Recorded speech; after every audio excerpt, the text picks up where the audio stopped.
Here's a quick question for you. Have you ever wondered why Americans vote so often? Or why sometimes we vote for a president, sometimes for a senator, and sometimes for things like local judges or school boards? And here's a bigger one. How does the US actually pick a president? Is it really just about who gets the most votes? If you're new to the United States, or even if you're born here, the election system can really feel confusing. So today, we're going to clear it all up. I will walk you through how US elections work, who we vote for and when, why the House and Senate matter so much, and what this thing called the Electoral College really is.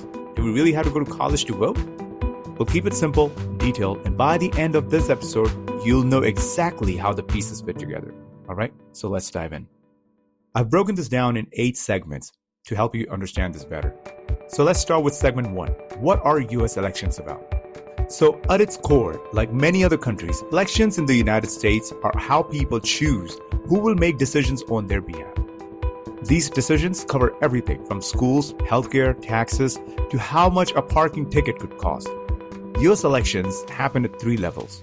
1, local, where we pick the mayors, city council, or the school boards. The second is the state level, where we pick the governors, the state lawmakers. And the third is the federal or national, where we pick the Congress and the president. And these elections can happen at different times, not just during presidential years. Now let's move on to segment 2, the primary versus the general elections. So let's clear up the basic common confusion. There are 2 main types of elections you will hear about, the primaries and the generals. The primary elections, these happen first. They are like the playoffs before the championship. Political parties like Democrats and Republicans use primaries to pick their best candidate. And once the party has picked their candidates, they're up for elections now. Now, this is the general elections. This is the main event. It's where all the final candidates compete against each other. And voters pick the winner who will actually get the job. So primaries usually happen early in the year. General elections happen every November, the first Tuesday after the first Monday. Try to remember that. Moving on to segment 3, types of elections throughout the year. So here's the rhythm of elections in the US, okay? So first one is the presidential election, which happens every 4 years.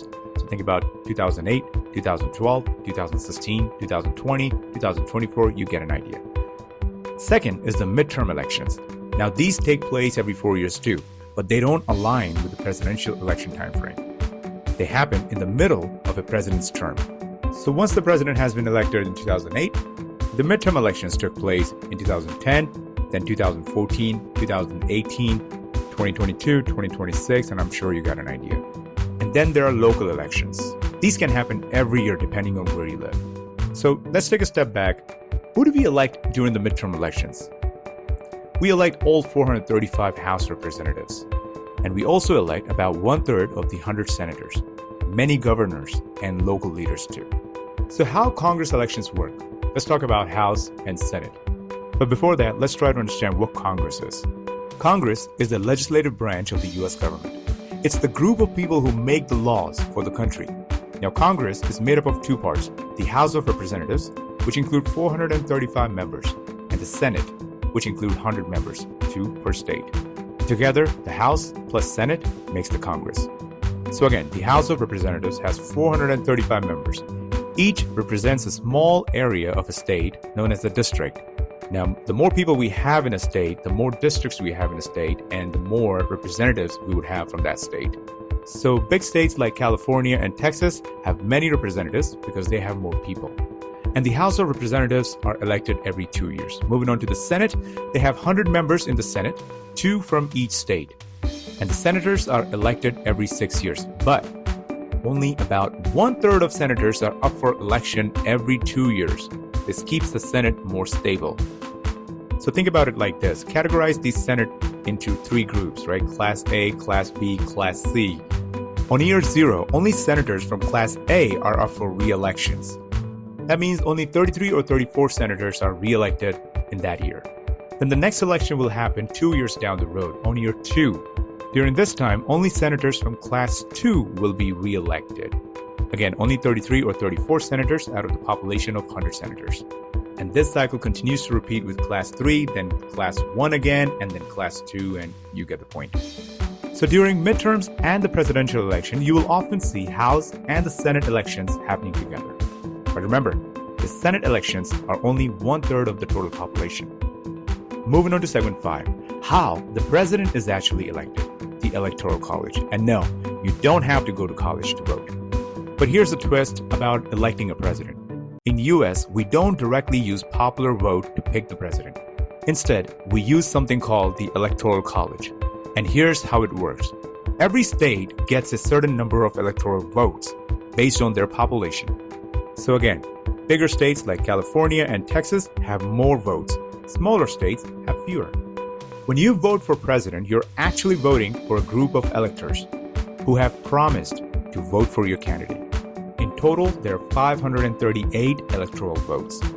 To win, a candidate needs a majority, which is 270 or more.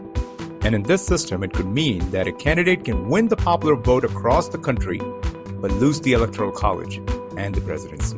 So for example, in 2016, Hillary Clinton won about 2.9 million more votes nationwide than Donald Trump, but Trump won more electoral votes and became the president. Moving on to segment 6, let's talk about special elections and ballot initiatives. Now, when do these take place? These happen when someone in office quits, passes away, or gets removed before their term ends. Special elections fill that seat until the next regular election. You'll also see ballot initiatives and referendums sometimes. These are when voters decide directly on a specific law, like legalizing marijuana, raising minimum wage, or protecting voting rights. Instead of electing a person, you're voting yes or no on an issue. Moving on to segment 7, who can actually vote and how to vote. To vote in the US, you must be a US citizen, be at least 18 years old, and registered to vote in your state before election day. Now, how to vote? You can vote in person on election day. You can also do early voting. Some states open polls days or weeks before the election day. And you can also vote by mail, known as the absentee voting. Some states are stricter than others about voting rules, so it's important that you check with your local rules. Segment 8, why your vote matters. Now, one vote might feel very small, but it matters. Think about it. The city rules about parking or school funding, state laws about taxes or healthcare, and national laws about immigration, climate, economy. All are decided by people you vote for or you don't vote for. During the next election, try to remember this. Your vote is your voice. Just like speaking up in a conversation could shape the outcome of it, voting shapes the country's future to reflect your values and not someone else's.